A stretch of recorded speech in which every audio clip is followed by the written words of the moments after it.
mes tendréis 7 años ya. Además tenéis aquí como una universidad asturiana de invierno, contra de la academia que hay en Brano, ¿no? Porque los temas que se tocan aquí siempre de interés para cualquier asturiano o asturianas, ¿no? Toca todos los temas del espectro cultural, social, científico, antropológico, sociológico, etc., ¿no? Y siempre con las personas que mejor lo pueden hacer. Anuncios por si al final se me olvida ya que para el mes que viene vamos a tener a Lorenzo Arias Páramo, que es probablemente el mayor especialista en arte asturiano, el románico, que tenemos ahora. Tengo que hablar de Santullano, no está cerrado el tema todavía, ¿no? Lorenzo Arias Páramo. Y para abril tenemos a Juan Muñiz, que es el arqueólogo que dirigió la excavación del mosaico de la estaca en el Regueres, que como sabéis presentóse en el mes de xinero, a finales de xinero, no fue un mes, pero atrasamos la conferencia a abril porque para abril va a tener ya resultados más interesantes de laboratorio, ¿no? Y nos interesaba un poco más aportar novedades, ¿no? Bueno, vamos con el tema que nos ocupa, que es el asturiano bajo el franquismo. Hay un año, justamente, bueno, en xinero del año pasado, vino Ignacio Galán, que es la segunda conferencia que nos da aquí, a hablar de la necesidad de la oficialidad. Si tuviéramos oficialidad, no hubiéramos tenido el problema que tuvo él en la presentación de la su tesis el día 21 de este enero en la Universidad de Oviedo. ¿Qué problema fue? Que la tesis estaba fecha en asturiano. Y eso, a mi fin, los estatutos de la universidad dicen que nadie va a ser discriminado por el uso del asturiano, pero a la hora de la verdad no es así, porque la comisión de doctorado de la Facultad de Filosofía y Letras obligó a presentar parte de esa tesis en castellano, ¿no? Cosa que supone un trabajo doble y sobre todo supone una discriminación por el asturiano, que yo no sé en qué país vivimos, de verdad, porque alguien se enfota en reprimir el uso del asturiano en Asturias, ¿no? Que yo no lo entiendo, ¿no? Entonces, además de pedir permiso, ¿qué significa eso? Eso significa que traten al asturiano, a pesar de que en los estatutos de la universidad se afirma eso, ¿no? Eso lleva a que se trate el asturiano como una lengua extranjera, igual que el inglés. Tienes que pedir permiso para hacerlo en inglés y tienes que presentar los acabamientos de la tesis en inglés o en castellano, ¿no? Una versión que puedan entender. Vamos a explicar. A lo que íbamos. ¿De qué nos va a hablar hoy? Sobre lo que te pasó con la tesis y una continuidad de la conferencia. Porque solo con un espíritu represor puede llegarse a lo que pasó a Ignacio en la universidad. Y eso es lo que nos va a explicar él en esta conferencia. ¿Qué pasó durante el franquismo por asturiano? ¿No? ¿Qué tipo de represión se hizo? Que hay aquí muchas personas de la mi edad y algo menos y algo más que lo vivieron igual que yo. La gran represión era, aquí no se puede hablar, no digas eso, porque ya de paletos. Había dos grandes razones, y es lo que yo viví en Sisión, Había dos grandes razones para que te callaran el asturiano que decías. Eso ya de paletos, y una, y la segunda, eso ya para sirigoncias, para monólogos, para cosas así, para una canción tradicional, ¿no? Una canción tradicional. Pero no, aquí la lengua culta y el castellano, ¿no? Ese tipo de represión que te entra y con un tormento chino, ya no se puede decir, porque un tormento, la gota, ¿no? La gota que está comiendo la piedra. Así que es lo que vivimos durante el franquismo nosotros, ¿no? Esa gota. Bueno, va a destacar en este tema, que no quiero tampoco decir muchas más cosas, va a destacar dos puntos importantes, que es el papel del Instituto de Estudios Asturianos en esos años y el papel de Amigos del Bable, una asociación que que tuvo una función histórica importante, porque hizo de ponte entre la ideología del franquismo que sufrimos y el nacimiento de los movimientos en defensa del asturiano modernos, ¿no? Y ahí están personas como Lorenzo Novomier y etcétera, ¿no? que tuvieron un papel muy importante en esa transición. Supongo que muchos conocéis a Ignacio Galán, pero tengo que deciros de ellas cosas de él, unas pequeñas pinceladas, porque yo una de las personas, como dice hay un año, una de las personas cuyo currículum tienes que sentarte con un café y leer con tranquilidad, porque ya es inmenso. Y una persona que tiene una bayura de actividades de las que muchos no somos capaces, por mucho que nos enfocemos, ¿no? La formación académica de Ignacio entamó por una diplomatura en turismo y especialista en gestión cultural, y tiene dos másters, un máster de la Universitat Oberta de Cataluña sobre sociedad de información y del conocimiento, y otro máster de la Universidad de Oviedo sobre formación del profesorado en la especialidad asturiana. Desarrolla, como os decía, un trabajo descomunal en todos los campos, ¿no? Y escritor, bueno, atropa montones de premios de milenta instituciones, da conferencias como esta, y es gestor cultural, y es traductor, y escribe libros para guajes, tiene a piques de sacar un libro de relatos que se llama Cartes del Horro, ¿no? y otras historias, que está a punto de salir. En fin, como periodista, que también lo que pertenece al Colegio Profesional de Periodistas de Asturias, desde la su fundación, FAE hizo programas de televisión en la TPA y en la cadena SER, que preparó y dirigió, colaborador de varios medios impresos como El Comercio, La Voz de Asturias, la revista Vértigo y de la radio del Principado también.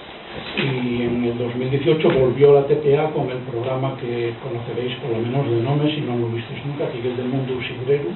de entrevistas al rollo la sidra. Como empresario, porque también fundó una empresa que se llama Cuatro Gotes Producciones, dedicase al marketing, a la gestión cultural, de eventos, a la comunicación en general, ¿no? Como escritor y traductor tiene muchas actividades, no quería perder ninguna porque vais a ver la variedad de cosas que hace en el mundo de la literatura. Dedicóse al monólogo hasta el punto de escribir él de los monólogos que fueron recogidos también y otros textos que no tienen monólogos en distintas antologías, pero él mismo editó dos antologías de monólogos modernos, de textos propios y de textos de otros autores. Colaboró con una docena de revistas, ganó más de 15 premios literarios en concursos de poesía, relato curtiu, microrelato, monólogo también, y el premio más importante que recibió en el campo de la poesía fue el Fernán Coronas en 2016, que da a la Sociedad Popular La Regalina de Cadaveu, que conoceréis. No cité que también había que citar el premio Enriqueta González Rubín de periodismo que le otorgó el gobierno del Principado, me parece que fue en 2005. Fae tornes al asturiano de libros y artículos y documentos en gallego, en catalán, en inglés y en francés, y en castellano, por supuesto. Editó y fundó y dirigió durante 11 años, hasta el 2017, la revista Formiento, que es una revista importante en el terreno de la literatura, porque dio voz a muchos, casi un ciento de escritores en general mozos que usan la lengua asturiana bien sean ellos asturianos, lleoneses o inclusive mirandeses, de Miranda do Douro. En literatura infantil, que tamén lle un campo que tocou, publicou el libro Nel, el corío que non sabía nalar, publicou tamén un primer poemario, Tierra Podre, hai 2 o 3 años tamén. Publicou un primer diccionario de asturiano-inglés, inglés-asturiano, y ya comenté que tenía a punto de sacar, antes de sacar el libro de relatos Cuentos Negros. Tamén de profesor en cursos de gestión cultural de la Universidad Asturiana de Brano, de la Academia de la Lingua. Dirige los cursos de asturiano de la asociación que presidió también durante 8 años, Iniciativa por Asturiano, de la que ahora pasó, cedió la presidencia a otra persona, Iván, de la asociación, y ahora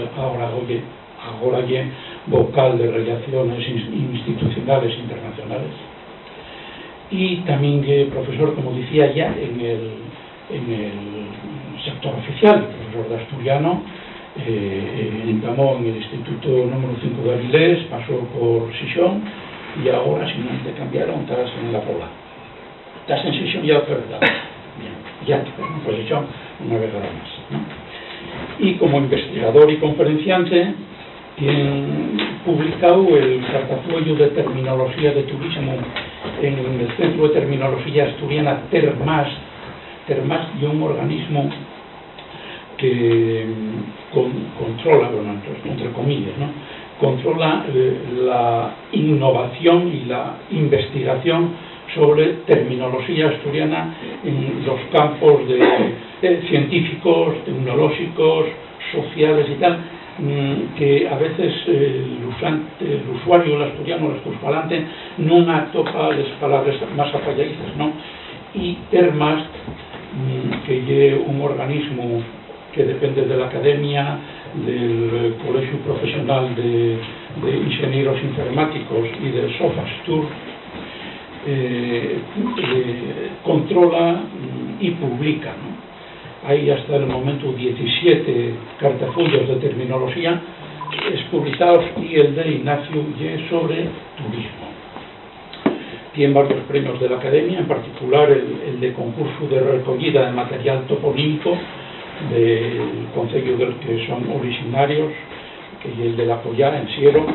y varios accesos por un estudio de publicidad en lengua asturiana. Y para afinar, dio conferencias en universidades importantes como la Universidad de Barcelona, la Oxford, en Aveiro, en Portugal, en la Universidad de Uvieu, por supuesto, y en otros ámbitos. Por ejemplo, aquí en el Ateneo Obrero de Xixón, donde llega la segunda vegada que viene a vernos. Y ya está, no te voy a robar más tiempo. Muchas gracias, Amadeo, y gracias a Astura por convidarme hoy aquí a hablar de este tema que llevo estudiando desde a 5 años. Gracias por esta presentación siempre excesiva por tu parte, que te agradezco mucho. Y bueno, felicitamos también por la labor que hacéis aquí, que de verdad hay una auténtica universidad de invierno la que hacéis aquí en las charlas que preparáis desde Astura. Bueno, cuando falé con Amadeu pensemos en buscar un título un poquito más digamos llamativo que el que tenía la tesis original, que es un poco la base de lo que voy a contaros hoy, y entonces buscamos esta truga que en Twitter ya tuvo alguna respuesta de algún Twitter así más close, respondiéndonos sobre si se prohibiera el asturiano o no en el franquismo, y que es una truga muy interesante porque muchas veces al falarse de las lingües periféricas del franquismo, la represión que se fae sobre el catalán, sobre el gallego o sobre el vasco y rescampla de alguna manera de 3 formas, y aquí, aparte de que se estudia muy poco y se conoce poco, muchas veces niegase esa persecución, y ese ya era uno de los objetivos también de cuando a 5 años pues decidí embarcarme en la idea de la tesis, que surgió también porque parecía que ya era una etapa en la que estaba muy poco estudiada la situación del idioma, muy poco estudiado el papel del propio franquismo y también de otros colectivos que, como ya citaste antes, Amigos del Valle, que veremos más tarde, pues bueno, parecía que tuviera un papel importante, y sobremanera, pues, el momento en el que ya tomé la decisión foi investigando na biblioteca del Centro Asturiano de Madrid. Atopé un cartafuello muy bien editado, encuadernado en cuero, que decía Misa Asturiana en Bable, y al abrirlo aparecían, después veremos las imágenes, pero aparecían unas ilustraciones muy guapas y un texto muy guapo en el que decía que esa Misa Asturiana en Bable, pues que se fixera la José León del Estal en honor de Franco y de Carmen Polo, que como sabéis era la mujer del dictador y era asturiana, en esos bodes de oro, en el año 1973. Y eso fue lo que me hizo pensar, bueno, hay que estudiar más cuál era la relación real que tenía el régimen con la lengua asturiana, qué papel tenía el idioma en distintos ámbitos, y de ahí surgió un poco el enfoque de meterme en esta investigación que me llevó hasta, vamos, el pasado. Todavía solo no pasó ni un mes, pero ya parece que pasó mucho más porque uno descansa después de presentar la tesis. Primero, prestaría hablar un poco de los antecedentes, no voy a adentrarme mucho en ello porque al final lo que importa en este momento es adentrarnos solamente en la dictadura, pero sí es importante conocer que antes de la dictadura, antes de la guerra, sí se estaban dando pasos interesantes en la cuestión lingüística, ¿no? Y sin ir mucho más atrás, vamos a hablar solo del primer tercio del siglo XX. Vemos pasos como la edición del primer periódico en asturiano en esta ciudad, Ixuxu, entre 1901 y 1902, un periódico que no tuvo continuidad, pero que ya una muestra de cierta conciencia lingüística en aquel momento. También la puesta en marcha de un teatro asturiano que llega hasta los nuestros días, en aquel momento con gente como José Francés, Pachín de Melás, les compañías que fueron surgiendo en aquel momento en Asturias y que hacían teatro en asturiano. También en el ámbito político, la aparición de la Junta Regionalista y la Sola Doctrina en 1918, que entamen a construir un discurso asturianista y, aunque son un poco ambiciosos en la cuestión lingüística, sí que la citen continuamente y empiecen a por lo menos reflexionar sobre esa cuestión. Y también, y sobremanera, el papel de ellos asturianistas diseminados en Asturias en muchas ocasiones y que no consiguen cuallar en un movimiento, pero que tienen ideas muy claras, ¿no? Y el papel, por ejemplo, de Fernán Coronas, que era de Cadaveo, en Valdés, un cura y un auténtico sabio, traductor, escritor, y que en aquel momento ya, en sus escritos, en sus entrevistas en la prensa, reclama que existan profesores de asturiano en las escuelas. En aquel momento dice, hay miles de profesores de castellano, miles de profesores de latín, dice, algunos de francés, y sin embargo no hay ni un solo maestro de asturiano en toda Asturias, y es necesario enseñarlo en las escuelas, y eso ya era un discurso novedoso totalmente, y que también es verdad que ya era minoritario en aquel momento, ya que no tuvo mucho seguimiento.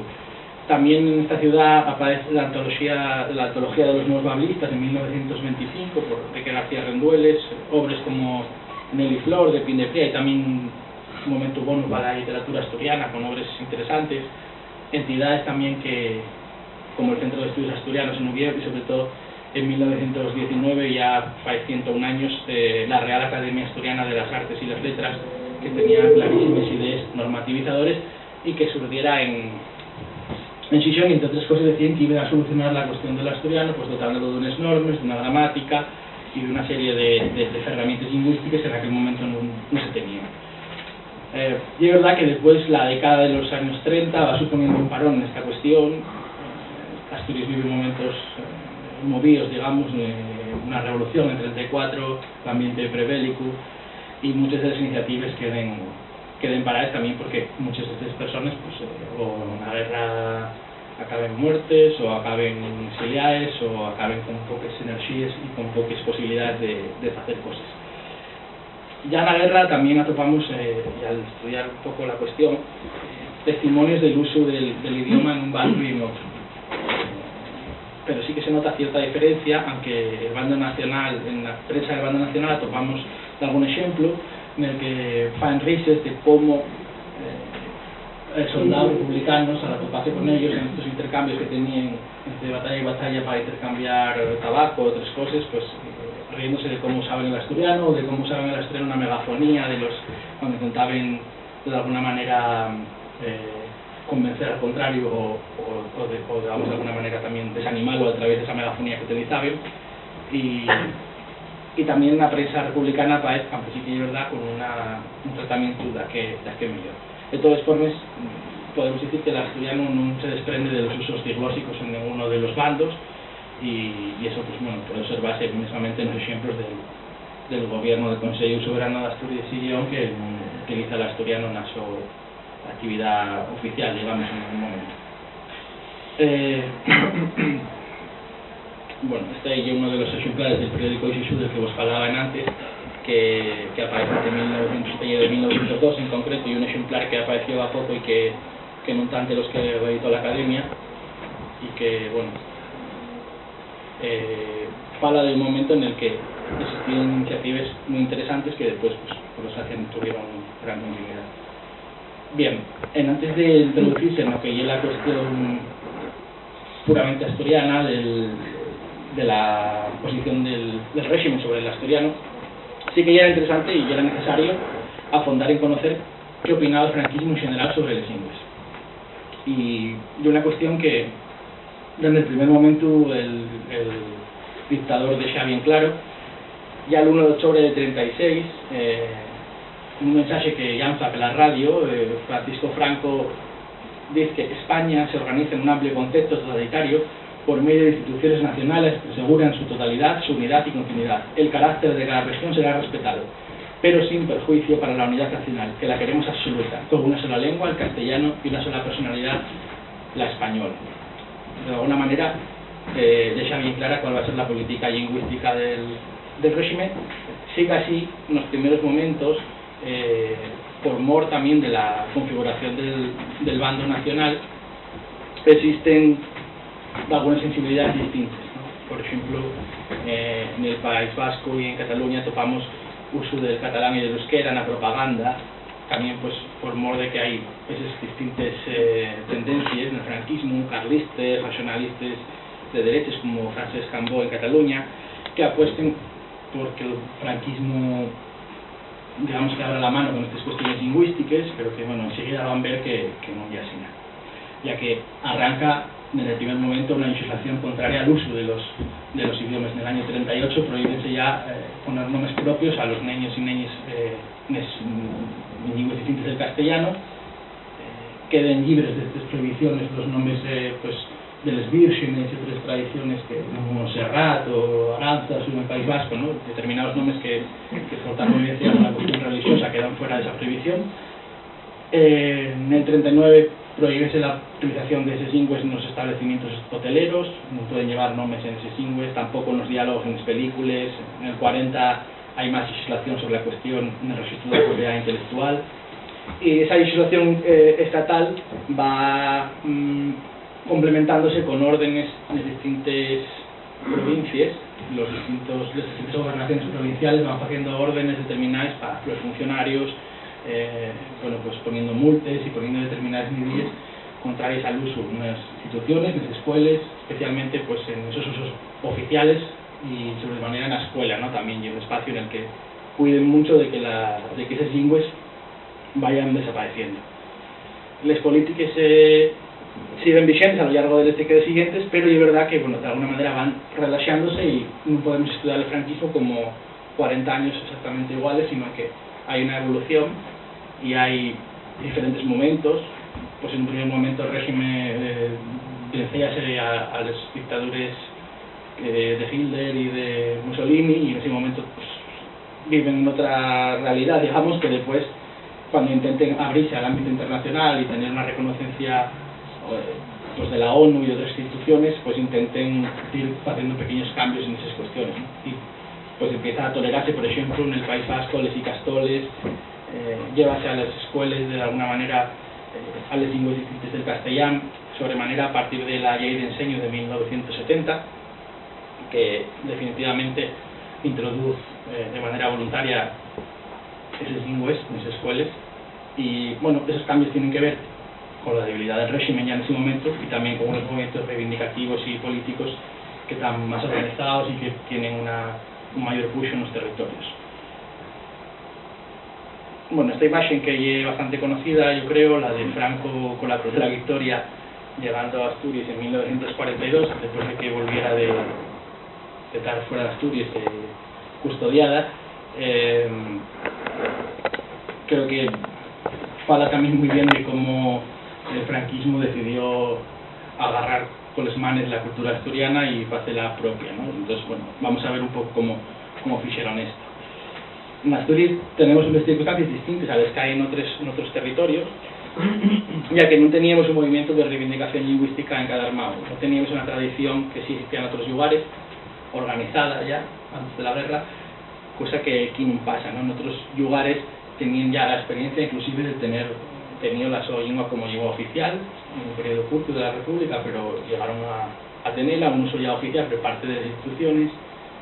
Y el franquismo no precisa ejercer una represión directa de respuesta a esos colectivos porque no existen. Por lo tanto, no tendría sentido reprimir un movimiento que no existía. Sí que así las escuelas conviértense en una herramienta perfecta para ejercer la represión lingüística en una sociedad que no tiene una autoconciencia lingüística grande y que además no tiene idea ni de ningún tipo sobre lo que pueden ser los derechos lingüísticos o la oficialidad. Bueno, ya que eso, como os decía, pues no tenemos, en Asturias nunca se superará la aceptación de lengua B dentro de un sistema ideológico que estaba fuera, bueno, pues que mantenía al asturiano fuera de las instituciones como lengua administrativa. Esta cuestión es una de las que estudié más en la tesis y que tiene un capítulo específico dedicado a esa represión lingüística, porque parecía a mí muy interesante dejar testimonio de historias como la que contaba Madero antes y que todos conocemos en mayor o menor medida, de algunos por edad en carnes propias y otros por pas o por vuelos, y que están muy poco recogidas en trabajos. Yo, por lo que pude ver a lo largo de la realización de la tesis, pues había nada más un pequeño artículo en Dietas Asturianes con algunos testimonios. Intenté ampliar eso dentro de la medida de las posibilidades, pero creo que daría para una tesis propia al estudiar hasta qué punto la represión lingüística en esas escuelas tuvo una incidencia enorme. Lo que damos en la tesis y una muestra de diferentes épocas, diferentes territorios, diferentes lugares de Asturias donde sucedieron y diferentes tipos de represión, ¿no? Donde la propia de simplemente negar la existencia del idioma, que era la más habitual también, la de convertirlo en hablar mal, en lugar de, bueno, pues el ataque no llega a decirte no hables en asturiano, sino llega a decir eso que tú hablas es hablar mal, es hablar como de paletos, todo ese tipo de fórmulas de desprestigiar a la lengua propia, lo cual hay que decir que tuvo una incidencia importantísima que llega hasta ahora, y también es verdad que en los últimos 40 años no se hizo el trabajo necesario para corregir de forma completa esas ideas, aunque las encuestas cada vez hablan de que tenemos una mayor autopercepción del idioma en Asturias, pero digamos que este labor de represión lingüística en las escuelas consiguió caltrear en las familias y reproducir esos testimonios después, esas represiones dentro de la familia. Y recogemos también algunas de esas historias de cómo esa represión que se ejerce a lo mejor a un niño en la escuela, esos comportamientos, reproducirlos después en el marco del núcleo familiar. De tal manera que hay juegos entre hermanos, una de las historias que recoge y es familiar, o sea que conocida de primera mano, de cómo pues, dos niños en los años 60, 70 tienen un juego entre ellos en casa que cuando van en coche o van caminando por la calle, si dicen una palabra en asturiano, por lo que ellos identifiquen como una palabra en asturiano, porque probablemente dirían muchas más de las que pensaban, pues pegábense uno a otro, tenéis derecho a pegarle. Salvo que esa palabra tuviera escrita en un letrero, o sea, había un cartel de un chiste que se llamara el estallo, pues eso podía decirse. Pero si la palabra salía por voluntad propia, ya era castigada entre los hermanos. Y al final lo que hacían era reproducir los mismos castigos que se utilizaban en la escuela. Esto hizo que, bueno, pues muchas familias pues fueran abandonando la transmisión generacional del idioma y, por supuesto, se produjera un desprestigio social del idioma, entre otras cosas porque vinculóse al asturiano con situaciones de falta de oportunidades na vida, de probitud, e naide quiere transmitir a los fillos un elemento que genera probitud o que genera, pero en algunos casos también en familias que emigraran por mor de la probitud a las ciudades, también suponía recordar momentos negativos, ¿no?, de la posguerra y otros momentos nos que vinculaban a la historia. Bien, recogemos también inclusive testimonios de niños a los que se les llega a negar la escolaridad por no poder expresarse en castellano y cómo eso ha sucedido a lo largo de los años del franquismo. Lo que venimos a explicar en la tesis de alguna manera es que en algunos casos los propios falantes convierten en agentes de la represión en sus familias y la escuela como elemento aculturizador manca más al idioma que a lo mejor otras políticas se hubieran podido hacer de represión directa, porque consiguen crear en la conciencia de los asturianos la idea de que lo que ellos falen es una cuestión que hay que eliminar o hay que desanunciar. Bien, fuera del ámbito escolar recogemos también de algunos testimonios que falen de esta autorrepresión. Caso de un ciudadano sixoneste en el año 51 protesta porque un guardia urbano fala en asturiano y falla una carta al director que explica que está con un amigo suyo de Valladolid, la playa, que el guardia urbano viene a reñirlos porque no sé qué vestimenta lleven inadecuada, y él protesta porque ese guardia urbano no sabe expresarse en asturiano y tiene que hacer el de traductor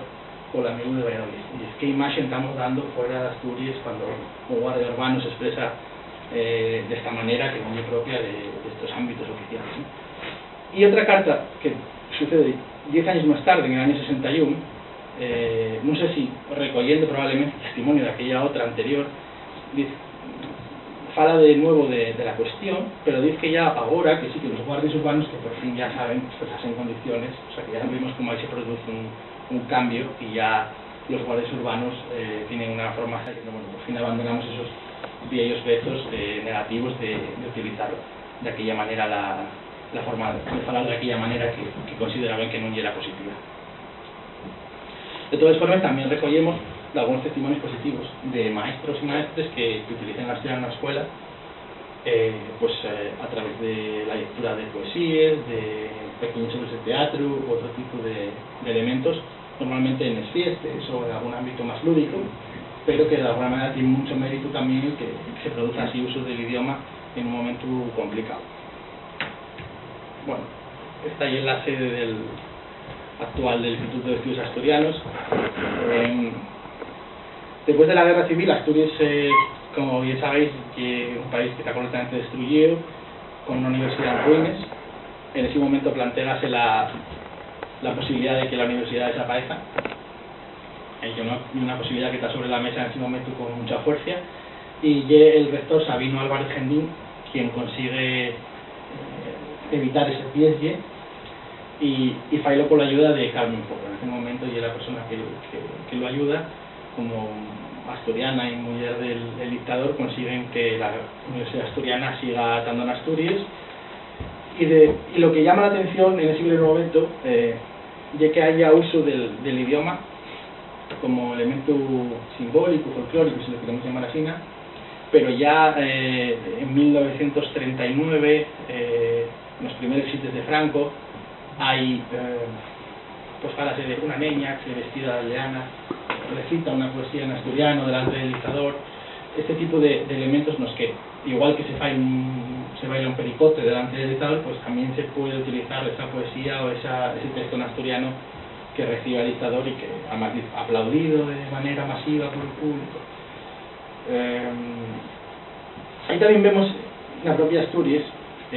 distintas tendencias sobre la cuestión lingüística, ¿no? Mientras que ya escuchabais a mí y las palabras de Franco en el año 39, cuando decía aquello de queremos una España con una sola lengua, el castellano, tenemos otras posturas diferentes. El general Aranda, alcalde honorario de Uvieu, uno de los militares que resistió en el cerco republicano a la ciudad, decía en una fiesta que se celebró en el 39, que se llamó la Fiesta de la Victoria, un texto que llama la atención en aquel momento, ¿no? Se puede amar a la región y nada importa que en Asturias se hable el bable y que en Levante el valenciano, siempre que no vaya contra la unidad de la patria. El regionalismo es una fuerza que no se debe combatir. Entonces, bueno, llama la atención que en ese momento haya una cierta defensa de que se pueda hablar en asturiano y que eso no suponga nada contra lo que la obsesión que tenía el franquismo, ¿no?, de la unidad de España. Aquí extensiones, bueno, pues viven a continuar a lo largo del franquismo y también esa presencia simbólica, podemos llamar, en ámbitos oficiales, ¿no?, en actividades de Juventud Católica, sección femenina, la universidad, velaes benéfiques y muy en especial en los actos que se organicen cuando vuelve a Asturias la Santina en el año 39. Hay una poesía que recogemos una tesis en la que se cuenta como una encantadora niña de 5 años recita a la llegada de la Santina a Cangas de Onís una poesía en bable, y esa encantadora niña de 5 años dice algo así como: Franco llegó a Asturias, acabó con todos los rollos y por fin podemos estar libres de toda esta polilla, o así venga a llamarlo de alguna manera. Y un texto que llama la atención en la boca de una niña de 5 años por la dureza de las palabras, ¿no? En 1942 hay un importante acontecimiento político y cultural que es la celebración de reconsagración de la Cámara Santa de la Catedral después de los destrozos que sufrieron en el 34 y después de la Guerra Civil, y los actos a los que acude el dictador, y que son precisamente estos que vemos aquí cuando vuelve la cruz a la Cámara Santa, y estos otros, estos son también parte del cortejo que seguía a Franco hacia la catedral en aquel momento. Y bien, precisamente Constantino Cabal, un personaje que va a aparecer a partir de ahora bastante, quien lleva un poema en asturiano que después aparece una crónica del milenario de la Cámara Santa que dicen unos años más tarde y que recoge todos los textos de ellos esos días. Ya en ese momento, cuando en los años 40 el franquismo empieza a preocuparse por cómo controlar las culturas que podrían llamar ellos opcionales, ¿no?, las culturas periféricas. Y en ese momento crean el Consejo Superior de Investigaciones Científicas con esa intención de controlar las culturas periféricas,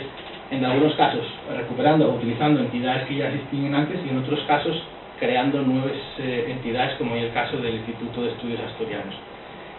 Fabricio, que formaba parte de la Real Academia Asturiana de las Artes y las Letras de 1919, intenta hasta el año 1943 recuperar esa academia. Como en otros territorios, pudo volver a ponerse en marcha la actividad, pues, de la Academia Gallega, por ejemplo, o de la Vasca, con más dificultades, pero también intenta Fabricio poner en marcha de nuevo la academia, pero no es posible. Él forma parte ya también de los que se incorporarían al Instituto de Estudios Asturianos, que se funda finalmente por parte de la Diputación de Uvieu en 1945. Sabino Álvarez Gentil, que, como ya os dije antes, era el rector de la Universidad de Uvieu, como tal, ya era también presidente del Instituto de Estudios Asturianos. Y en el discurso inaugural de esta institución, que se crea en el año 45, fala del Instituto de Estudios Asturianos como herede de la Academia de 1919, del Centro de Estudios Asturianos del año 20, y hay una cierta idea de continuidad, de alguna manera, ya que él fala de algunos de los proyectos de las academias que fueron existiendo a lo largo de los siglos, desde la idea inicial de Xovellanos de crear una academia asturiana. Además, desde el principio participan autores que escriben en asturiano, como Enrique García Rendueles, Constantino Cabal, Fabricio, Antonio García Oliveros, Ade Flor, Luis Aurelio. Y los años 40 pues son clave porque este Instituto de Estudios Asturianos arranca con cierto push en cuestión de la difusión del idioma. Esta ya la constitución de la semilla del momento de la constitución del Instituto de Estudios Asturianos, del acto inaugural, y en 1944 hay un momento muy importante porque Constantino Cabal edita La Alborada de los Maldises, los Madrigales del Bable, un libro que tiene gran importancia, aparte por la calidad literaria, poco usual en ese momento, por un discurso inicial en el que entre otras muchas cosas, pero hay un llamado a los poetas asturianos a escribir en asturiano. Y poetas de Asturias, volved las manos al bable como a un rosal en plena floración. Anima a escribir en asturiano, y esto es una novedad también interesante. No es solo recordar los viejos tiempos, recordar los viejos autores, sino que es de alguna manera proyectada hacia el futuro esa literatura o esa lengua de forma activa. Y sigue de alguna manera el Instituto de Estudios Asturianos, en el que él tenía un peso importante, en el 47, editando el Diccionario Bable de la Rima de Antonio García Oliveros, que es una obra de gran importancia, por lo que supone que no es un diccionario descriptivo, no es un diccionario dialectal,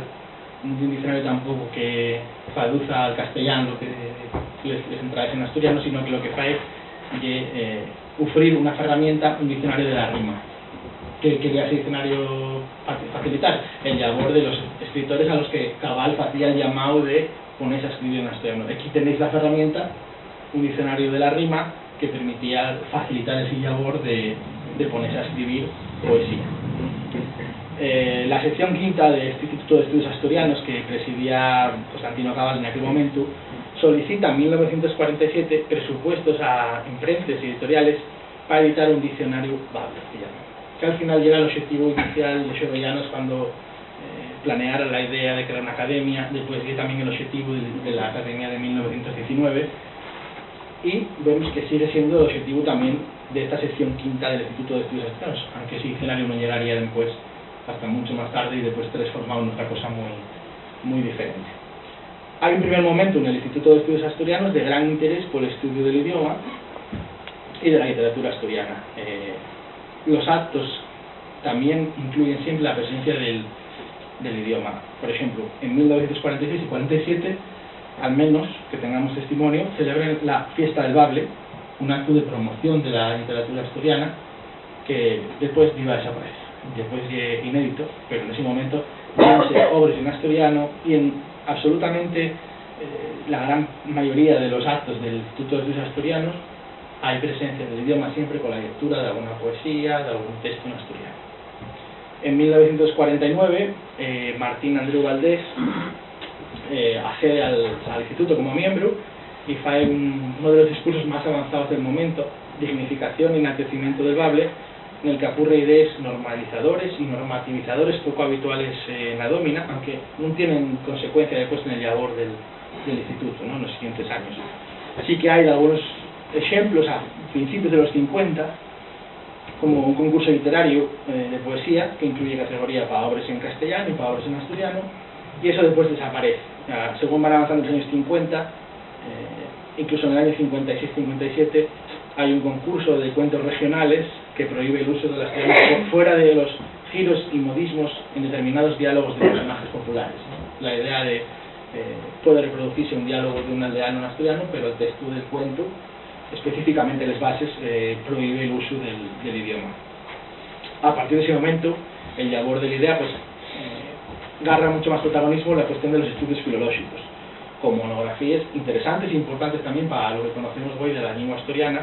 pero que ya salen de ese uso,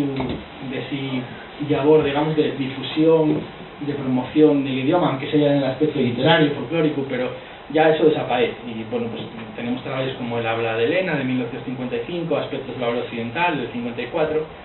y el boletín, el Videa, conviértese en el espacio con más estudios sobre el asturiano y la cultura asturiana, aunque va notándose paso ante paso un triunfo progresivo de los estudios con tesis más dialectalizantes del asturiano. Hay autores que van agarrando peso y otros anteriores a la guerra, como Antonio García Oliveros o Cabal, por edad van perdiendo también peso en el instituto,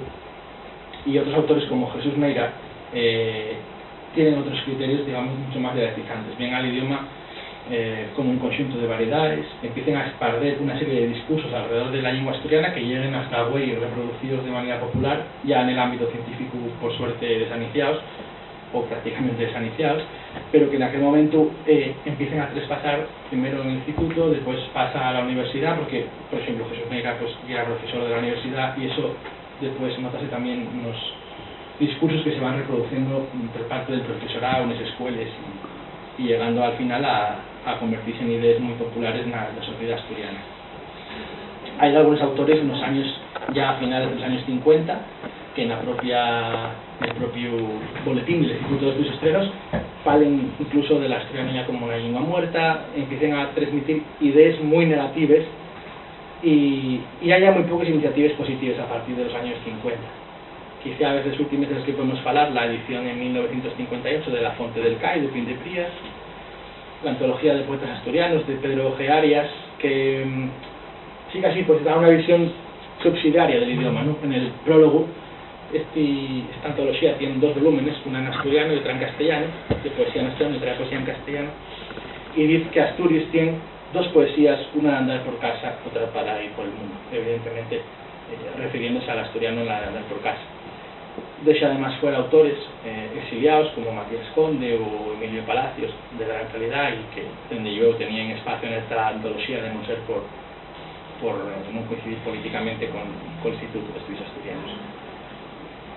Ya en 1957, esta falta de acción, esta falta de labor de promoción del asturiano por parte de IDEA, fai que empieza a haber críticas de algunos escritores en asturiano, como por ejemplo Gabino Muñiz, Manuel de la Llosa, que en una carta que publica en un periódico y después edita en uno de esos libros recopilatorios de artículos, hace a la idea el trato que tiene con el asturiano, ¿no? No es de personas dignas, despreciar al pobre, reivindica un cambio de actitud en un artículo bastante duro contra la idea y que de alguna manera recuelle pues ¿cómo podemos decir? Recuelle una cierta sensación que empieza a aparecer en algunas de las personas que en ese momento quieren defender la lengua asturiana y que ven que la idea no cumple con ese objetivo que en un primer momento parece que sí tenía como uno de los puntos clave del su trabajo.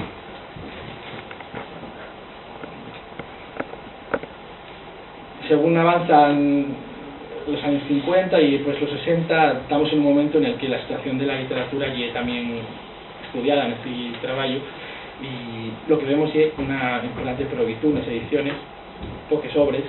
escaso interés literario, aunque hay excepciones, no solamente Alborada de Maldices o otras obras también las que se fan en el exilio. Hay una gran diferencia entre los autores que escriben desde fuera de Asturias, que están en otros lugares y con otras referencias, que tienen, chocan en algunos casos, ¿no? Un asturiano más curiado, más curioso, menos castellanizado, mientras que en Asturias son trapecidos y maltratados, por supuesto. Y el caso de Emilio Palacios, de Perpiñán. Emilio escribe una carta a un dirigente socialista, Emilio Palacios, de Perpiñán, y lamentase del trato que ellos dan a estos escritores que están en el exilio. Y dice, sí, Pachín, sí, al parecer somos la anti-España. Los saineses asturianos se deben escribir en Perpiñán. En ese momento vemos la desesperación de Emilio Palacios, que ve que la obra no consigue llegar a Asturias por mor de esos impedimentos, esos estorbes que ponen desde las instituciones franquistas. Sí que continúa con importante puxo la presencia del teatro costumista, que en los años de la guerra aprovechen en ambos bandos y que el franquismo continúa aprovechando también, y la propia Diputación de Oviedo patrocina esas obras de teatro, siempre pues evidentemente controlando los textos que son cómodos, que no generen problemas y que no consideren un peligro para el régimen.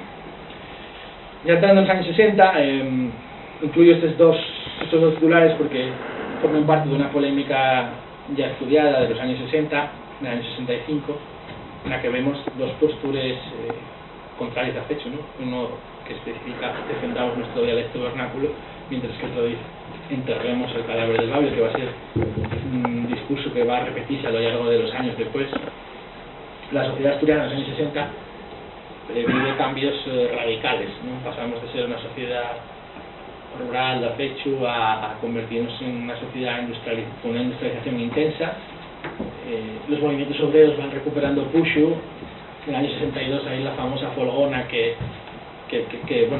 amuesa, ¿no? la vitalidad de ese movimiento obrero. El éxito del regreso rural para camudar la demografía de Asturias,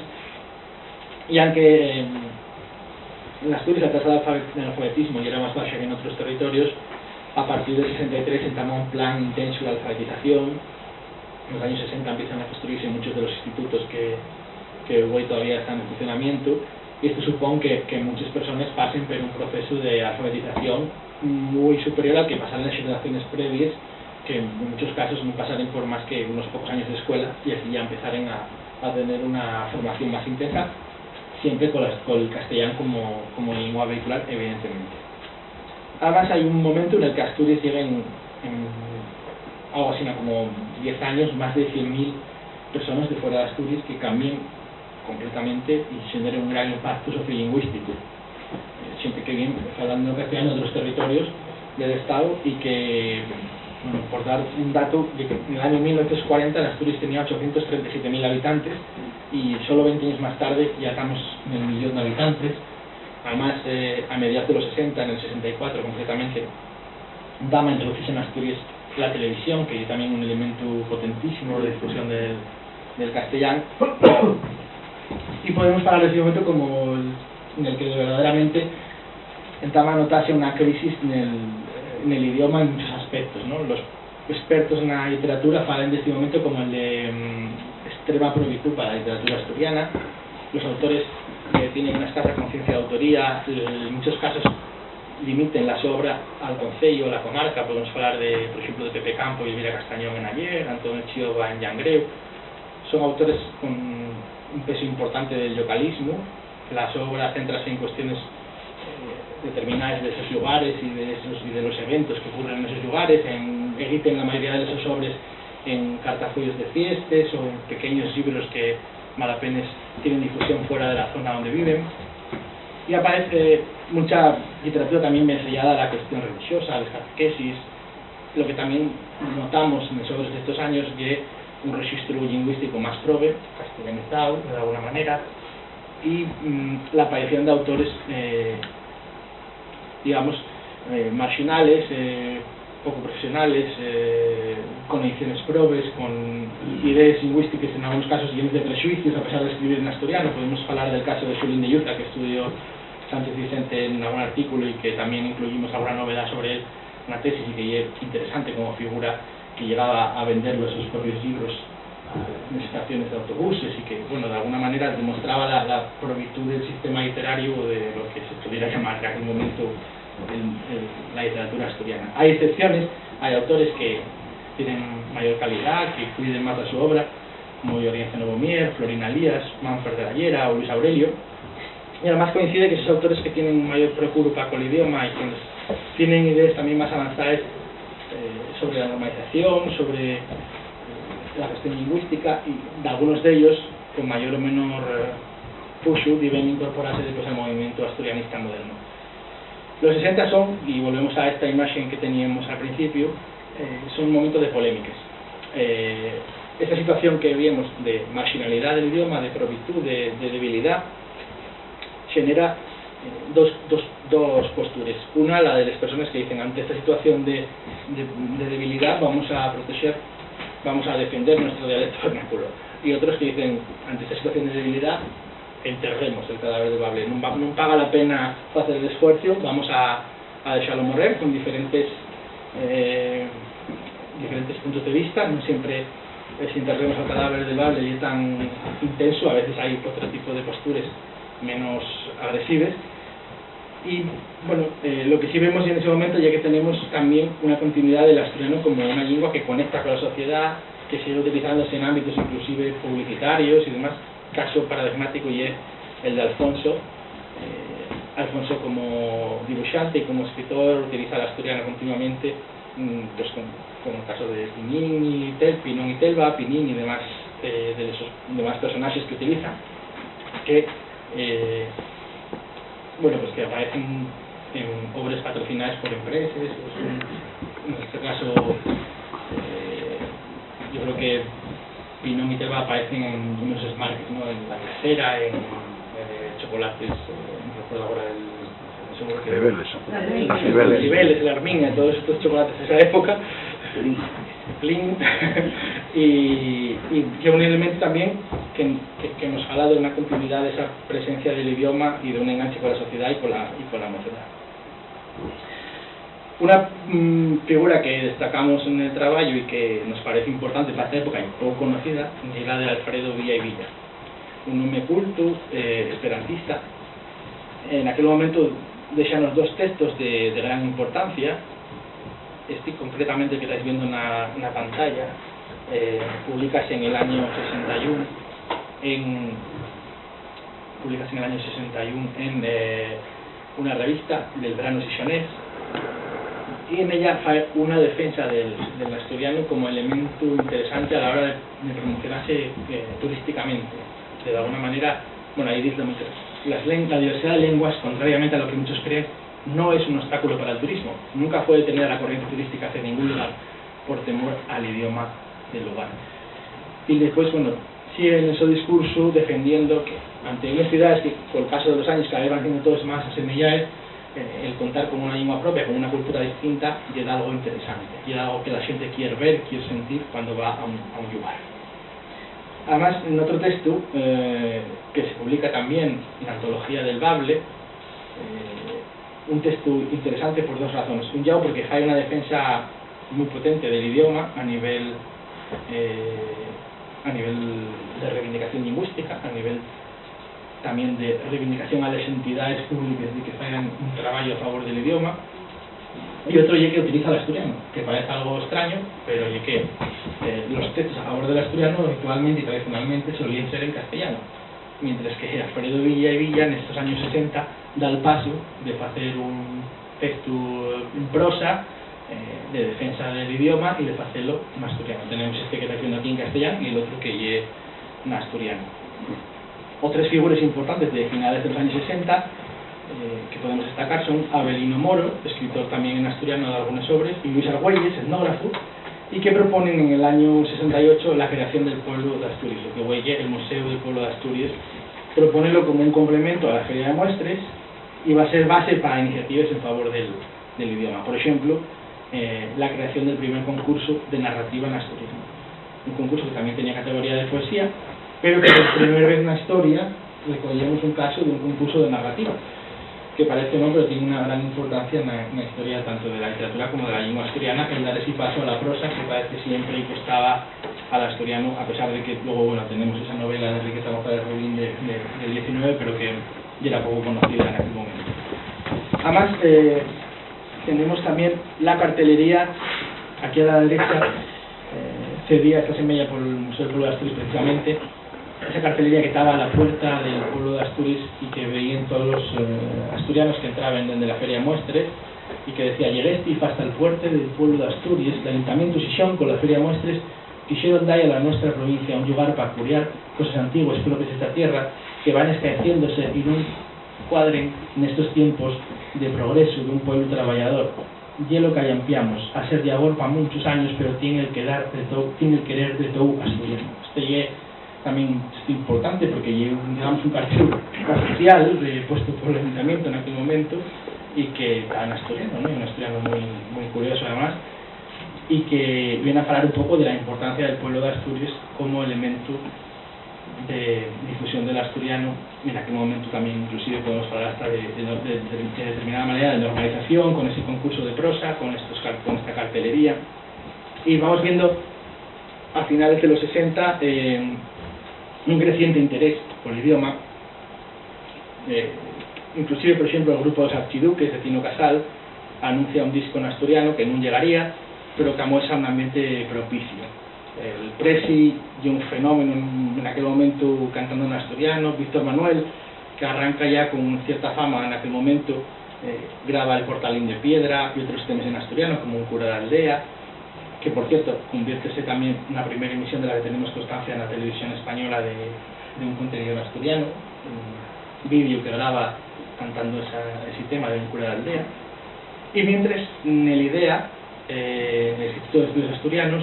sigue decreciendo el interés por el idioma. Digamos que de alguna manera van en dirección contraria al interés de la sociedad por el idioma, y lo que lleva la actividad del IDEA percorren caminos contrarios. Ignórase la asistencia, preséntase un discurso negativo, aparecen voces muy agresivas, como la de Carmen Díaz Castañón, que en estos finales de los años 60 llega a decir el bable como elemento lingüístico estructurador ha desaparecido. Únicamente aparece interés por la filología y desde un punto de vista dialectizante. Una de las políticas que llevan a cabo en la idea es a publicar monografías dialectales de la fala de determinado concello y a eliminar las palabras que consideren comunes a otras variedades. Y por lo tanto, cuando vas a mirar una de las monografías del concello de, pues ahora decir un ejemplo concreto, pero del concello de ayer,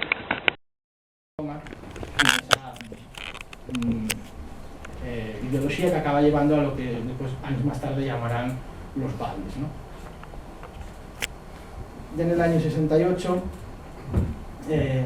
muere Constantino Cabal, con ya 90 y pico años, que era uno de los principales impulsores de actividades a favor del idioma dentro del IDEA, y llama la atención que justamente ese año entra Jesús Neira, que es justamente el que da la visión totalmente contraria, distante del idioma, y un símbolo también de un cambio de perspectiva absoluto. A partir del 67, después de la muerte de Cabal, no hay más que acercarse al boletín del Instituto de Estudios Asturianos a ver cómo disminuye el número de estudios sobre el idioma, cómo los que hay dan una visión mucho más negativa de la lengua asturiana, y de alguna manera eso supone también que esas críticas que ya estuvimos viendo en finales de los 50 acaben cristalizando en alguna iniciativa. Y en 1969, cuando arranca la organización de la Asociación Amigos del Bable. Ahí vemos la carta que publiquen en el periódico haciendo un llamado a la sociedad asturiana a colaborar con esta iniciativa que venía precisamente a cambiar la situación del idioma, a dar una posibilidad de futuro. Los 70 son un tiempo de cambio, también siguen las polémicas. Recogemos una tesis, otra polémica en la que participa el escritor Manfred de la Llera, y llama la atención porque conocimos a Manfred ya más mayor y era una persona entusiasta y muy positiva a favor del idioma. En aquellas primeras cartas de esa polémica, digamos que tiene una postura derrotista, ¿no? Viene a decir, ante ellos ataques que aparecen en la prensa, él responde diciendo, bueno, aunque yo aprecio el asturiano, él escribía ya en asturiano, esto no tiene mucho futuro. O inventamos algo, o inventamos una solución que no existe hoy, o si no es imposible. Y según avanza esa polémica que recogemos del año 70, vemos como el propio Manfred de la Llera va dándose cuenta y va reflexionando, y en las propias cartas que va escribiendo al periódico va cambiando la su postura de cierto derrotismo a la idea de, sí, pues esto puede tener futuro si hacemos esto y esto. Hay un momento de repensar la situación del idioma, de darse cuenta de que después de una década complicada como ya era de los 60 había que hacer de qué. También es verdad que el papel de Amigos del Bable ayuda en ese camino, y va agarrándose la conciencia de la posibilidad de salvar el idioma. Digamos que hay un camino de autodescubrimiento de muchos asturianos de que ya era posible realmente dar futuro. Bien. Otras iniciativas interesantes en este momento de finales de los 60, principios de los 70, de la Gran Enciclopedia Asturiana, que incluye,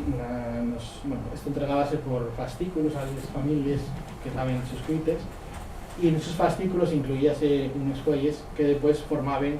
la antología del Bable, que tenía 2 volúmenes. Y bueno, llegó a tener en proyecto un tercero que nunca llegó a salir, pero esos 2 volúmenes llegaron a tener una venta llegaron a imprentarse 50.000 ejemplares y a venderse 37.000, de tal manera que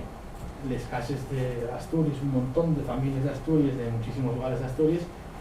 tuvieron en casa 2 libros en asturiano con una antología de literatura de todos los tiempos. Después la edición, lo que finca la cuestión lingüística y organizativa, era un poco desastrosa, pero en muchos casos y el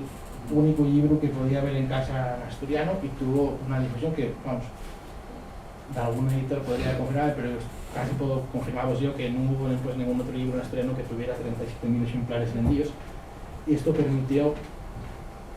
que muchas familias hubiera acceso al asturiano escrito, ¿no? Más allá de lo que era evidentemente la lengua familiar, el tener esa presencia de una literatura sobre el papel. Mismamente yo y el primer libro que tuve acceso ya entrados los años 90, o sea que quiero decir que es una casa de mis abuelos y seguía siendo el único libro que había en asturiano en aquel momento, por lo tanto tuvo un impacto importante en muchas familias. Y bueno,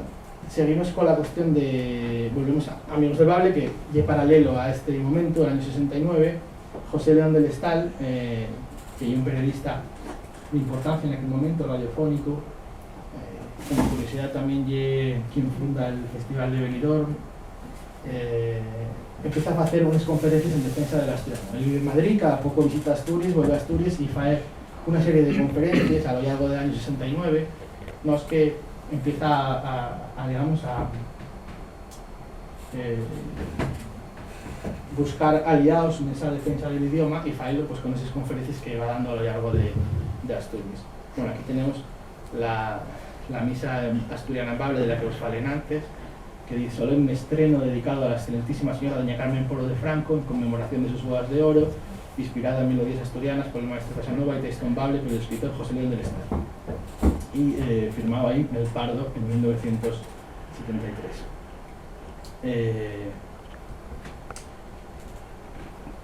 Esta iniciativa, bueno, pues hablarnos también de ese interés de José León del Estal por intentar introducir la asturiano en todos los ámbitos que puede, ¿no? En buscar dar prestigio en este momento, pues él desde su perspectiva también, bueno, pues, de no poner en juicio el franquismo, evidentemente, para esta dedicatoria al jefe de Estado en aquel momento, con esta misa asturiana en Bable, intentando también dar difusión al idioma en un ámbito, digamos, de las altas esferas del momento. Y mientras, bueno, pues en el Instituto de Estudios Asturianos sigue la falta de interés. En el año 72 publiquen la última obra que editen en asturiano, que es la obra de Pepín Quevedo, y ya no hay más iniciativas. Inclusive, muerto Franco, ya en el 76, editen por fin la obra de Matías Conde, que estaba exiliado en México, sobre los Pomares, pero faenlo, editando la obra que él editara en el 48, pues censurando parte de su obra que ya era crítica en este caso, pues, bueno, como un poema que ya era crítico con la Guardia Civil franquista. Me sentamos a la obra de Pepín Quevedo del año 72, y es muy interesante porque fa el discurso más contrario al idioma de los que vamos a topar en estos años. Muestra una involución absoluta en la postura del Instituto de Estudios Asturianos, niega el idioma, la literatura asturiana, búrllase de la posibilidad de leer un texto en asturiano entre un jefe de Estado. Y esto llama mucho la atención porque él pone como ejemplo lo ridículo que sería que se leyera un texto en asturiano cuando llegara aquí un mandatario de fuera o de cualquier lugar a un jefe de Estado. Y es justo lo que fixere Constantino Cabal, miembro de la IDEA en 1942 a la llegada de Franco a Asturias. Por lo tanto, vemos una involución en esa postura, porque en el año 42 parecía lo más normal y en el año 72 parecía una absoluta locura y una cuestión de la que burllase, precisamente. En 30 años hay un cambio radical en esa postura alrededor del idioma. Ya ni siquiera vale como elemento folclórico, como elemento simbólico que utilizar en un acto público, sino que hay algo que hay que directamente desaniciar y esconder, especialmente cuando había gente con prestigio, gente de fuera. También recogemos en la revista el papel la tesis, el papel de la revista Asturias Semanal, que es un testimonio interesante del cambio. La revista nace en el año 69, al agosto de la nueva ley de prensa, del 66, y vemos como en la primera parte de la década, la primera parte de los años, o sea, la segunda mitad de los años 60, hay una presencia muy anecdótica del asturiano en la revista. Son los lectores los primeros que llaman la atención que utilicen el asturiano a través de descartes a la propia revista, pidiendo que haya continuación en asturiano. Ya digamos en el año 67, 68, 69 empieza a haber descartes que de alguna manera van anunciando cierto crecimiento del interés por el idioma por parte de la sociedad. Después empiezan a aparecer algunas entrevistas con personalidades como el entonces reputado filólogo Emilio Arcos, que fue una defensa muy bien argumentada del futuro y de las posibilidades del asturiano. Ya sabéis que años más tarde cambiaría la su postura, ya en los años finales de los 80, pero en aquel momento una persona de prestigio, recién nomada miembro de la Real Academia Española, pues fue una defensa del asturiano que también tiene incidencia en el momento. Y ya en la etapa cabera de esta revista, a partir del año 74, aparece la famosa entrevista con José Sánchez Vicente y Isabel Texuca y José Luis García Arias, que titulan Hablemos en Bable, y aquí vemos la portada de aquel momento, Hablemos en Bable, nuestra lengua está viva,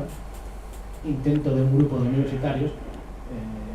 un grupo de profesores universitarios contra un complejo de inferioridad regional, y en aquel momento ya plantean las bases de lo que iba a ser Concibable. Esto ya en Xunetu de 1974, y a partir de ese momento, un poco más adelante, arranquen ya con la sección que cada semana va recogiendo las reivindicaciones de Concibable, descartes que van moviendo a la gente, y la creación de lo que ya hay un movimiento de reivindicación lingüística moderno, que ya queda fuera de este estudio por cuestión temporal, pero que, y vuelvo otra vez atrás, al tiempo atrás, al año 69, porque desde mi punto de vista, y cuando me enfrenté a esta tesis, parecíame que algo fallaba entre lo que ya era un momento previo, en el que parecía, según los pocos estudios que había sobre el momento, que no había absolutamente nada, y de repente la aparición de Concibable como algo de cero. Y es verdad que Concibable supone un cambio radical, pero por el medio hay otra cuestión, que llega Amigos del Bable, que de alguna manera fae de ponte entre esas dos visiones del idioma y esas dos visiones de Asturias. José León del Estal, como ya os decía, y quien arranca con esa entidad, y enseguida súmase Lorenzo Novomier, junto a otros como Luis Aurelio, Julián Burgos, Florina Elías, y en el año 69 tienen el primer éxito, que es que reivindiquen y consiguen que en la Feria Nacional del Libro, una feria a nivel estatal que se celebra ese año en Uvieu, dediquen un día a lo que llamaron el Día del Bable, promocionarles sobre eso en asturiano. A base seguida editen una sección dentro del diario Región, que primero se llama La Página del Bable y después hace que es El Bable, donde van recogiendo sus reivindicaciones, sus ideas, inclusive van haciendo de alguna pequeña aproximación a lo que podría ser la ortografía, a lo que podría ser cierta norma lingüística, y reivindiquen la presencia en esas escuelas. Enseguida los periódicos tienen muchísima presencia en la cuestión de Amigos del Bable, entre otras cosas porque José León del Estal, que era periodista, publicista y demás, tenía muy buena reacción, y además consiguió enseguida digamos, el sofito de esos medios. Por ejemplo, nos manda a todos los directores de los periódicos de Asturias, miembros de honor de Amigos del Bable, y ganándose cierta simpatía, pues poco a poco fue consiguiendo tener esas posibilidades de ir apareciendo Amigos del Bable de forma continua. Inclusive los medios colaboraban convirtiéndose en receptores de esas adhesiones al labor de Amigos del Bable. En el año 70, y comenté al principio, pone en marcha una ley educativa nueva, y está discutiéndose, bueno, primero está discutiéndose en las Cortes sobre si realmente va a incluirse o no la presencia de las lenguas periféricas dentro de las escuelas. En Cataluña hay una campaña muy potente que se llama Catalá a la Escola, y aquí en Asturias Luis Aurelio, escritor y colaborador de Amigos del Bable, ya en el año 67 adelántase a la reclamación de Amigos del Bable, y failo también con un poema reivindicativo. Reivindica la presencia del asturiano en las escuelas. Tenemos por aquí: los maestros deberían inculcar a los niños el interés por el Bable. Esa ya es del año 67, inclusive adelántase a la campaña catalana, y después escribe también un poema en el año 69, dice: la fala que falan los bolinos, la fala que mi madre me mecía, la fala que yo falo con mi niño, la que en la escuela los rapacinos débese enseñar, ya florecía cuando todo lo español era un ensueño. Amigos del Bable en el año 69-70 reclama también esa presencia del idioma, y failo reclamando a las autoridades la presencia en la escuela. No se consigue. Después del Estal lamenta en una entrevista y achaca la cuestión al escaso interés de la reclamación entre la sociedad asturiana. Y es verdad que la reclamación que faen ellos es menos ambiciosa que la que fae el catalán a la escuela, ¿no? que piden una asignatura en condiciones y demás. En este caso podemos ver aquí la reivindicación que fae Amigos del Bable, dirigirse a las autoridades docentes de la región que todo el magisterio asturiano, tan leal siempre a esta tierra en sus esencias tradicionales, para que en las aulas escolares y a lo largo del curso se dediquen algunas horas a la lectura y recitado de la poesía bable, a fin de que las jóvenes generaciones lleguen a conocerla y, conociéndola, puedan amarla y cultivarla. Céntrenlo mucho en la cuestión literaria, falen de unos profesores, bueno, no son especialmente ambiciosos, pero marquen ya una tendencia en la reivindicación de la entrada del asturiano en las escuelas. Además, bueno, entre las actividades más destacadas de Amigos del Bable están las campañas y conferencias en defensa del asturiano, esa complicidad que consiguen de los medios, la reclamación a las instituciones, en aquel momento en el que no era tampoco fácil hacer ese tipo de reclamaciones de ningún tipo a una institución. Después, el conseguir los oficios de figuras del momento. Por ejemplo, consiguen que el Presi decida grabar una canción con ellos, en una discoteca de Amigos del Bable, que son esta colección de discos que veis aquí, una que junten música, monólogos, lectura y recitado de poesías clásicas de la literatura asturiana, entre los que cuenten con, por ejemplo, Mencho Álvarez del Valle, importante periodista del momento, hoy más conocida por ser la abuela de la reina, pero en aquel momento una periodista de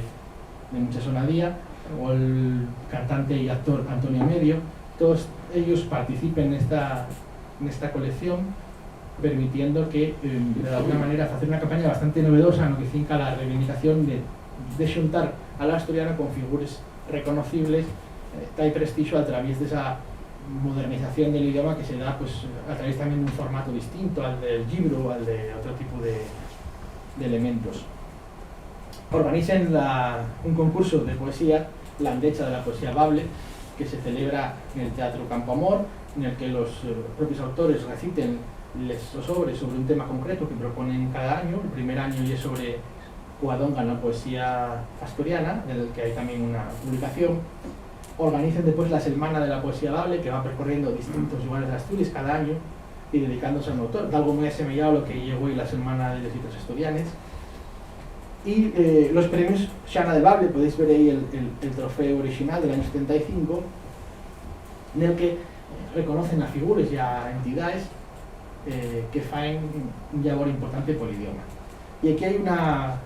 un punto importante también en ese papel de ponte entre generaciones que fai Amigos del Bable, y que en el año 76, después de una importante discusión interna dentro del seno de Amigos del Bable, deciden dar el premio a Concello Bable. ¿Vale? Hay que tener en cuenta que Amigos del Bable estaba formado por personas, en su mayor parte conservadores, y que no ponían en cuestión el régimen franquista, que simplemente aceptaban la situación que había. Y Concello Bable era todo lo contrario, era un movimiento reivindicativo antifranquista y de izquierdas, y con todas las consecuencias muy diferentes a Amigos del Bable. Y con todo ello deciden dar el premio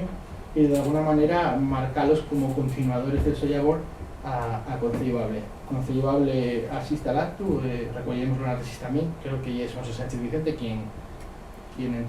va a ese acto y refuga el premio en aquel momento, pero de alguna manera, bueno, vemos ahí una cierta también continuidad. Pero la gran aportación de Amigos del Bable, aparte de todas estas campañas que son muy interesantes y demás, ya la primera asamblea regional del Bable en el año 73. Llorenza Novomier, ya quien la impulsa, consigue juntar a la mocedad de la universidad, que en ese momento está empezando el proceso con el asturiano, gente como Ana Cano, como Xochitl García Arias, con asturianistas de posguerra que venían participando de la actividad del Instituto de Estudios Asturianos, de la propia Amigos del Bable, y genera un anderique muy interesante. Además consiguen que Alarcos, como os decía en aquel momento, persona de gran prestigio y que generaba atención mediática, fuera el presidente de esta primera asamblea. Y ya se ven las tendencias, tanto en los actos como en las repercusiones que tiene la asamblea, dos tendencias en lo que piensan sobre el futuro para el idioma. Pero ya esas generaciones previas, en su mayor parte, hablan de dar un entierro más o menos digno, y otras personas que, por embargo, quieren dar futuro al idioma y actuar sobre la situación de la lengua asturiana. Año 73, Asamblea Regional del Bable. Un año más tarde, y es justamente cuando aparece concebable con algunas de esas personas que participaren en una asamblea y que ya significaban una idea diferente de la visión de tanto de Asturias como del idioma, como de cómo tenía que trabajarse con él. A nuestro parecer es evidente que las acciones de Amigos del Bable en ese periodo, entre el 69 y 74, y la celebración de la asamblea permite ya crear unas circunstancias para que pueda parecer concebable que tenga un cierto encontro, una cierta tradición, un modelo previo, mucho menos ambicioso, pero que abrió fuertes ideológicas. Con todo es evidente que concebable bueno, pues, va mucho más allá en las propuestas y en las acciones. Y ya en el 75, cuando se celebra la segunda asamblea regional del Bable, hay ya una ruptura absoluta entre lo que es una tendencia y la otra, que ya podéis inclusive pues que en esta primera asamblea, por ejemplo, inclusive García Arias todavía escribe la ponencia y da la ponencia en castellano, pero ya en el 75 ya la lengua vehicular de unos y el asturiano, la de otros y el castellano, y ante, digamos, la radicalización de las ideas que plantea concebable, también se radicalizan las ideas a la contra del otro sector que no ve para nada la idea de la estructura del idioma, ¿no? Para ellos es interesante conocerlo, estudiarlo, pero dejarlo morir, eso es evidente. Entonces ahí vemos dos pasos completamente, dos momentos distintos, dos generaciones que se van extremando de forma cada vez más distante. Bueno, y digamos que hasta aquí llega este percorrido cronológico. Después podemos hablar también de algunas conclusiones. No sé cómo vamos de tiempo, porque igual estoy hablando mucho. Una hora hecho, yo creo que ya estuvo bastante bien. De alguna manera, y no sé si responder a la pregunta que planteamos al principio, que era precisamente esta de prohibióse el asturiano en el franquismo, no sé si respondí con ello, pero sí que podemos hablar de que la represión que tuvimos en Asturias, si bien no fue directa, planteóse a través básicamente de la escuela y después de ese labor del Instituto de Estudios Asturianos, que va construyendo unos discursos dialectizantes del idioma, que va quitando el prestigio paso ante paso, que va haciendo que mientras la sociedad asturiana avanza hacia un cierto aprecio al idioma y hacia colectivos que lo reivindiquen, el régimen de alguna manera va dando los pasos al revés, ¿no? Y esto además debería ser después continuando a lo largo ya de la democracia, cuando el Real Instituto de Estudios Asturianos, pues en esos primeros años 80, 90, radicaliza en más de sus posturas y en consecuencia también, bueno, pues ese camino que van llevando de involución sobre su postura a favor, o sea, sobre su postura alrededor del asturiano. Creo que una de las cuestiones que surgen de todo este trabajo más importantes y también la reivindicación del papel de Amigos del Bable como una fuente de generaciones, como un precedente necesario, yo creo, para que concebable aparezca, especialmente por esa celebración de la Asamblea Regional del Bable. Y bueno, acabo aquí con esta imagen de uno de los primeros cursos de asturiano que se fa en el año 75, que organiza Concebable y que nos falaría en una época distinta, porque organizar un curso de asturiano sería algo probablemente impensable para las generaciones previas, que entendían la cuestión de otra manera, y da este futuro, da esta visión de enseñarlo a otras personas que no lo conocen, tendría sentido una su perspectiva vital, digamos. Entonces, bueno, parecía una manera interesante de rematar esta intervención. Gracias.